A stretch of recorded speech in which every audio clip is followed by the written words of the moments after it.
नमस्कार और एक बार फिर से स्वागत है आप सभी का विश्व इन्फो पर। तो बीते कुछ दिनों में डीआरडीओ की तरफ से लगातार बहुत ही अच्छे खबर देखने को मिल रहे थे, फिर चाहे वो कावेरी इंजन को लेकर हो या फिर रिसेंटली डेवलप किया हुआ मनिक इंजन हो।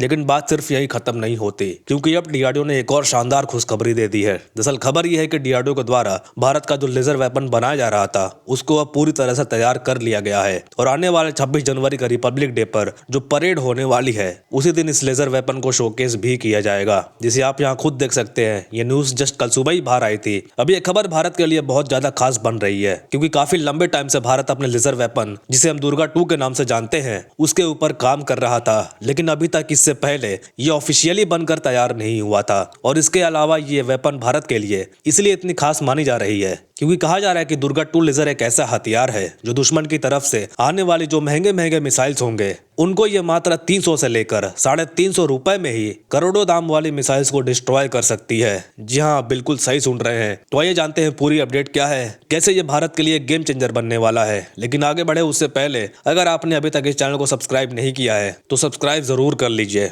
तो डीआरडीओ ने यहाँ पहले ही बता दिया है कि आने वाले इसी रिपब्लिक डे परेड में बहुत सारे हथियारों का शोकेस किया जाएगा, लेकिन इनमें से दो सबसे खास हथियार होंगे, जिसमें पहला है दुर्गा 2 लेजर वेपन और दूसरा है हमारा प्रलय मिसाइल, जिसको हम इसी रिपब्लिक डे में दिखाने वाले हैं। तो यहाँ अगर हम दुर्गा 2 लेजर वेपन की बात करें तो डीआरडीओ के ही नीचे एक और एजेंसी काम करती है जिसका नाम है चेस, जो काफी लंबे टाइम से दुर्गा 2 पर काम कर रही थी और इसी चेस के द्वारा दुर्गा 2 को बनाकर तैयार किया गया है। अब बात करते हैं दुर्गा 2 के फीचर्स की। तो इसमें जो लेजर का इस्तेमाल किया गया है वो 25 किलोवाट का देखने को मिलता है, जो इतनी ज्यादा पावरफुल है कि ये एक बैलिस्टिक मिसाइल को भी नष्ट कर सकता है। इसकी रेंज की बात करें तो पहले इसकी रेंज 5 किलोमीटर तक ही बताई जा रही थी, लेकिन अब इस पर जैसे जैसे काम किया जा रहा है इसकी रेंज को 100 किलोमीटर तक बढ़ाने की कोशिश की जा रही है। इसके अलावा दुर्गा 2 एक हाई पावर्ड लेजर का यूज करके एनिमी टारगेट्स को इफेक्टिवली डिस्ट्रॉय या डिसेबल करने का क्षमता रखता है। ये मेनली एयर डिफेंस और मिसाइल डिफेंस के लिए डिजाइन किया गया है। इसके अलावा ये वेपन बहुत ज्यादा एक्यूरेट भी है और अगर इसे सही जगह पर डिप्लॉय किया जाता है तो ये दुश्मन के इलेक्ट्रॉनिक सिस्टम, ड्रोन या इनकमिंग मिसाइल्स को तुरंत डिसेबल कर सकता है।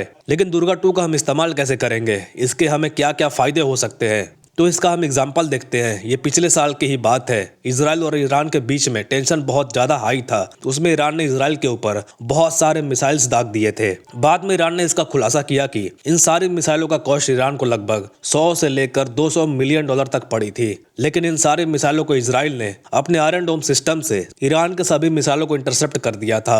लेकिन इजराइल को अपने आयरन डोम से ईरान के मिसाइल को मारकर गिराने के लिए वो बताया जाता है कि जितना खर्चा ईरान को हुआ था अपने मिसाइल्स को फायर करने में, उससे 5 गुना ज्यादा खर्चा इजराइल को हुआ था अपने आयरन डोम को इस्तेमाल करके अपने देश को सुरक्षित करने में। और ये सिर्फ इजराइल के डिफेंस सिस्टम का ही हाल नहीं है, बल्कि दुनिया में जितने भी डिफेंस सिस्टम है उनके मिसाइल्स को फायर करने में 2-2 मिलियन डॉलर का खर्चा आ जाता है। यानी कि अगर मैं सिंपल भाषा में बताऊं तो सिर्फ एक मिसाइल को फायर करने में बाकी देशों को 16 से लेकर 17 करोड़ का खर्चा आ जाता है। इससे आप अंदाजा लगा सकते हैं कि ये कितना महंगा होता है एक एयर डिफेंस सिस्टम से एक मिसाइल फायर करना। लेकिन यहीं पर दुर्गा 2 में ऐसा कुछ नहीं है। ये इस दुनिया का सबसे सस्ता और सबसे घातक लेजर वेपन सिस्टम है, क्योंकि दुर्गा 2 के माध्यम से अगर दुश्मन के एक मिसाइल को डिस्ट्रॉय किया जाता है तो रिपोर्ट्स बताती है कि केवल $3.5 में ही, यानी कि सिर्फ 300 से लेकर 350 रुपए में ही हम अपने दुश्मन के मिसाइल को दुर्गा 2 के लेजर बीम से मारकर गिरा सकते हैं। इससे आपको पता लग ही गया होगा कि दुर्गा 2 कितना सस्ता है और ये हमारे लिए किस तरह से एक गेम चेंजर वेपन हो सकता है। तो खैर, आपका क्या कहना डीआरडीओ के इस डेवलपमेंट पर कमेंट्स में जरूर बताएं। फिलहाल के लिए इतना ही। Thank you very much for listening. मिलते हैं अगली वीडियो में।